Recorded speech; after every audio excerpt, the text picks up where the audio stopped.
Siapa Amr bin Jamuh ini? Dia adalah salah satu sahabat Nabi yang mulia, yang memang dari dulu orangnya sangat royal. Di zaman jahiliyah, sebelum datang Islam, dia yang selalu paling banyak menyumbang makanan, sesajen buat berhala.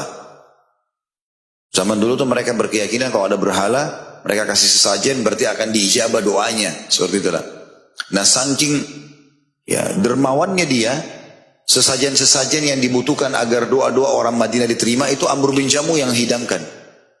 Hidangan kambing, roti gandum, buah-buahan.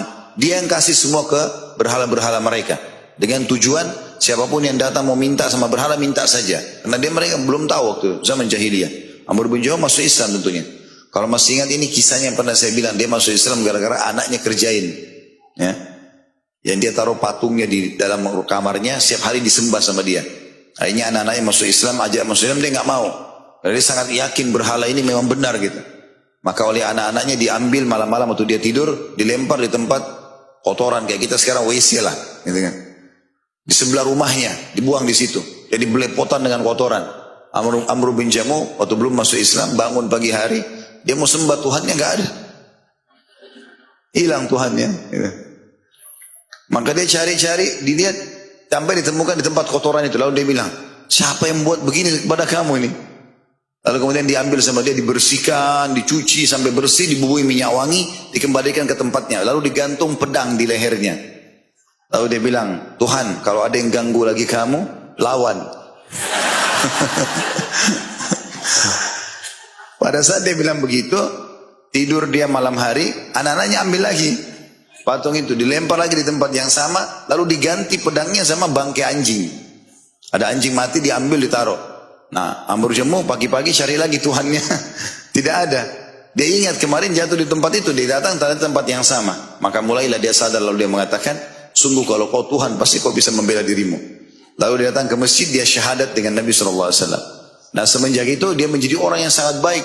Jadi sedekah yang dia suka kasih untuk berhala-berhala dulu sesajen di zaman jahiliyah, setelah Islam diganti sama dia. Royal, suka bantu orang, termasuk dia membiayai pernikahan Nabi SAW. Nah ini makna kalimat ini, perhatikan. Saya ulangi terjemahannya. Jabir mengabarkan kepada kami, ia berkata, Rasulullah SAW bersabda, siapa pembesar kalian wahai Bani Salamah? Mereka mengatakan Ju'ad bin Qais atau Ja'ad bin Qais. Hanya saja kami memandangnya kikir. Nabi SAW lalu mengganti. Dan beliau mengatakan, penyakit apa yang lebih parah daripada kikir? Pembesar kalian mulai sekarang Amr bin Jamuh. Siapa Amr bin Jamuh ini? Dan yang kita ceritakan, Amr dahulu berada di atas berhala mereka ketika zaman jahiliyah. Mana di atas berhala, suka mengurus berhala-berhala itu. Kasih sesajen, dia perbaikin kalau ada yang rusak, dia yang buat patung-patung baru gitu, dia rawat tempatnya gitu. Karena dermawannya. Maka setelah Islam, ia menyiapkan jamuan walimah untuk Rasulullah SAW ketika menikah. Dan gara-gara kedermawanannya itu, salah satu atau sebagian pendapat ulama, kan dia termasuk salah satu syuhadanya Uhud ya. Dan dia berdoa di malam hari sebelum Uhud agar Allah jadikan dia termasuk orang yang mati syahid. Amr bin Jamuh ini secara fisik kaki kanannya pincang. Kalau jalan ada kekurangan fisik. Tapi seluruh orang Madinah mencintai dia. Karena apa? Karena kedermawanannya. Suka sekali memberi. Dan gara-gara dermawan ini dia jadi mustajab doa. Apa yang dia minta kepada Allah, Allah kabulkan. Ya. Di antaranya dia minta agar dia mati syahid di perang Uhud.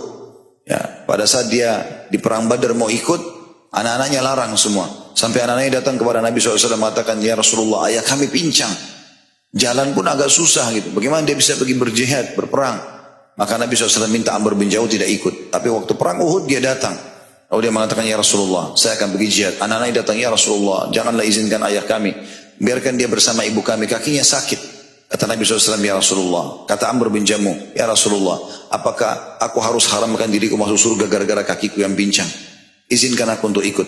Maka Nabi SAW izinkan dan dia termasuk mati syahid bersama dengan iparnya sendiri. Iparnya bernama Abdullah bin Haram radhiyallahu anhu ajma'in. Dan saking dekatnya sama iparnya ini sampai-sampai dia dikubur bersama di lokasi syuhada Uhud itu. Itu kedudukan beliau sendiri radhiyallahu anhu.